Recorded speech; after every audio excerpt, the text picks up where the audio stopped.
Alright, we are kicking it old school today with this ancient electric German type of, I almost said steam engine, but it's not. It has steam-like wheels, as you can see, but it is an electric engine. And this did in fact exist. Here's a picture right here. So pretty excited when I saw this. Got it for a decent price. I'll get into that later. But for now, I'll get it out on the track and start running it around and get into this review. Alright, here we go. Got it nice and set up on the track. Got some cool German tandem cars behind us here. At least I think they're tandem cars. I don't know what you call it when they're connected in the middle like that, but I thought it was appropriate. They look good on this engine. Now, when I was running this around before I started filming, I noticed this little guy, as in this thing right here, is a bit too tall for going under my TV stand, which is a new section of the track. I didn't used to have that. I've had this engine for maybe 6 months or so, and didn't have that problem before. They fit under my tunnels and such, but apparently not under the TV. So the purposes of running around today, unfortunately, I have to take that back down. So with that said, I'll hit the lights. Alexa, hit those lights. Okay. And we'll get her going.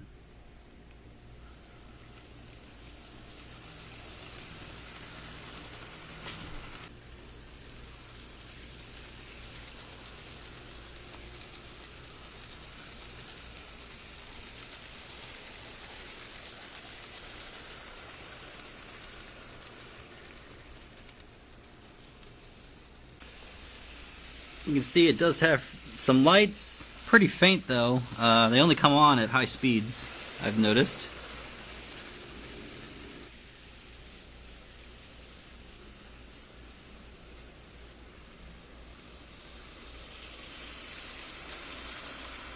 Alright, now I don't really know which direction this is supposed to go. I have it running, you know, this way, but if it's supposed to go this way with the cab in front, maybe you know something I don't, so let me know below, because I always run it, you know, kind of steam engine-y, where the cab's in the back and it goes this way.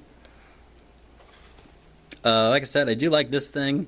It's pretty cool, good added feature that it is an electric engine itself. I believe it's also German because it does have the DB insignia. This one specifically DB16012-1, if I can make that out. Made by Roco. Definitely the older type of engine, 80s on back, I'm sure. Just from feeling it around and playing with it, it does seem to be of vintage quality. However, it's pretty solidly built. And it looks great, so overall, I gave it a 7. I think it looks pretty sharp. Definitely up there. They did a good job in the design.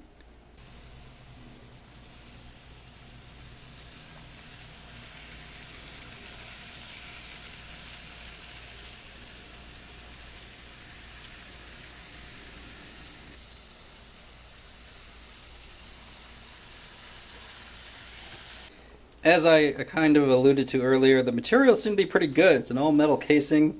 Everything seems really solid and well built. Built to last, that's for sure. And as old as this is, and as old as I presume it is, it's held up pretty well. I can't find anything wrong with it. So the materials for me get an 8.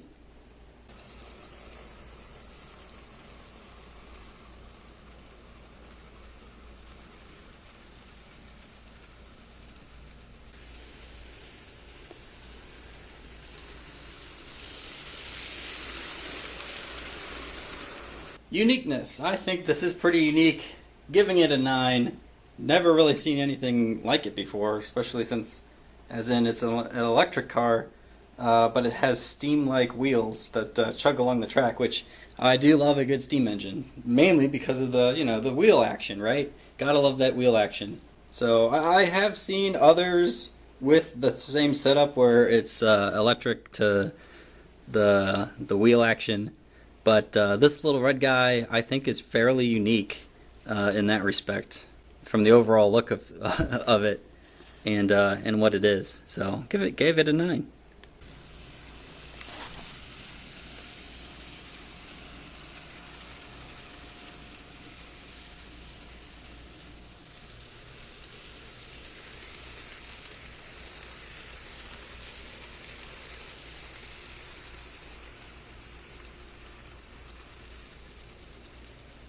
Now, as you heard it running around the track there, it's not the quietest engine in the world. However, the noise it makes is I don't even know how to say it. It's a quiet, loud noise. It's not screechy, it's not piercing, it's not that whiny engine noise some of the engines have, especially the older ones. It's more of just a hum, a low hum, on the lower end of the scale. So I gave it a 5. I think that's a fair assessment for the noise.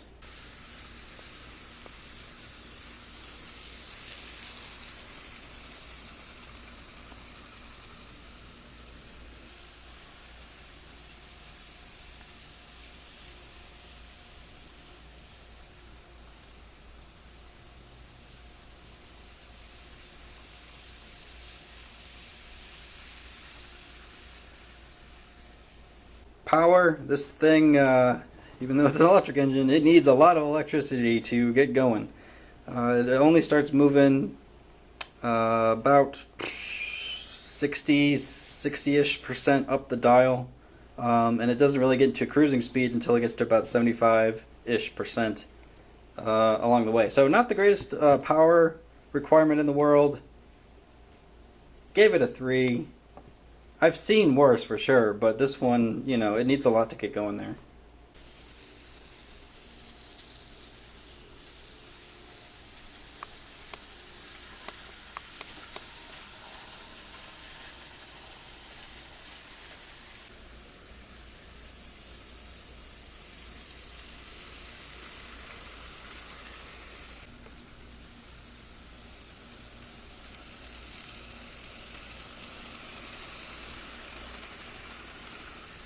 Now that motor does seem to be fairly powerful. I give it a 5.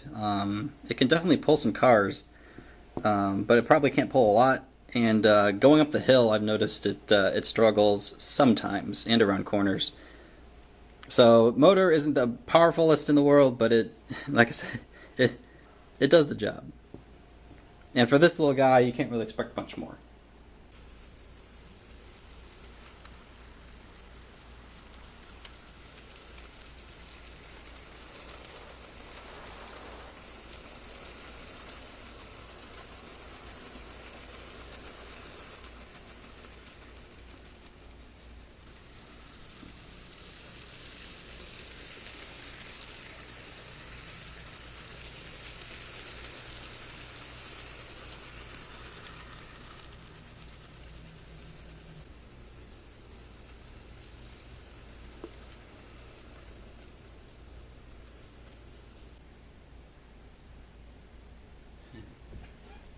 Here it is, struggling around that corner for the slow crawl test.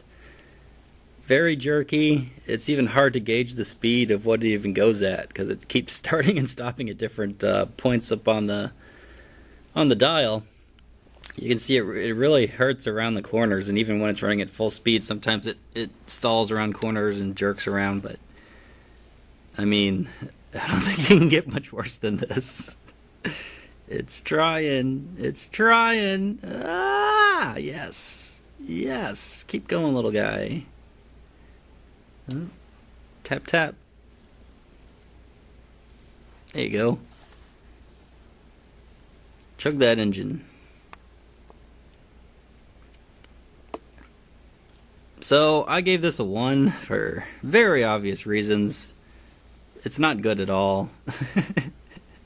At the slow crawl. Good little runner overall. It looks good in motion and up if you speed it up some, but yeah, it's very jerky at slowing down. Because I mean, look how fast it's going here, and it's still a little bit jerky. If I slow it down at all, it will never make it around a turn.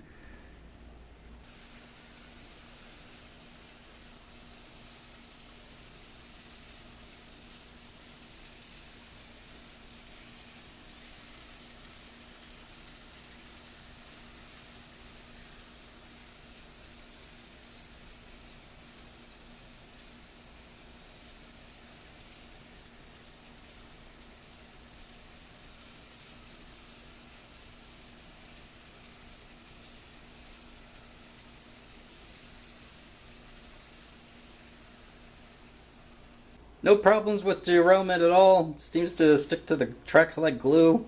So full 10 marks there.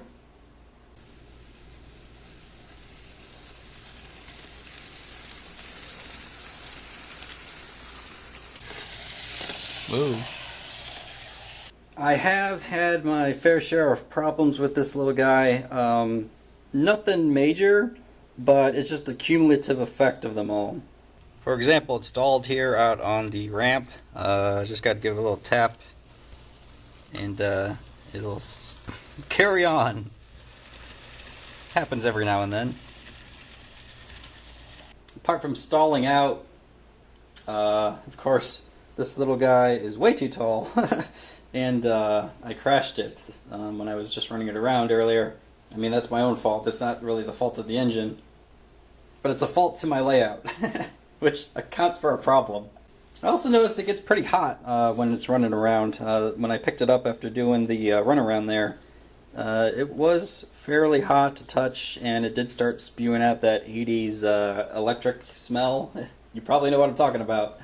Nothing too bad there, but yeah, I guess I got to be careful with this vintage motor that it doesn't burn out. And of course, those lights they don't turn on until you get to a really good speed, or at least you can't tell they're on until you get to a really good speed.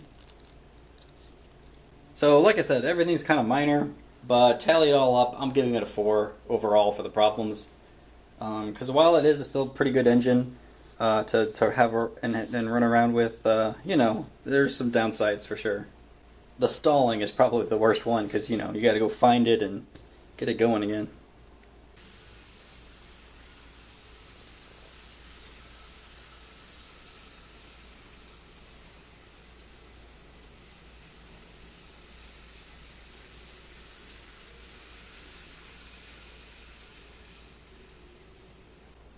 Now I paid $54 shipped from Germany, bought on eBay, I believe as an auction. What do I think this is worth? Well, like I said, it's really cool. The cool factor alone, I think, makes it worth about 40 something dollars. And with the $10 shipping charge, which is what I ended up paying, you know, that gets me in the ballpark of 54. So I gave it a 7. Definitely a cool engine. The cool factor is definitely here. You know, I can give or take the problems. That's kind of expected with these older vintage ones. So I don't think I overpaid too much. In fact, I think I got a good deal because there aren't many of these out there. I was even looking for this review to see what they're all going for. Could only find one that was sold. It was sold for $43, I believe, but somebody paid $54 in shipping alone. So that already puts this in the 90s to 100s. Based on that one example of what this is worth that somebody's willing to pay for. I am certainly happy with the purchase.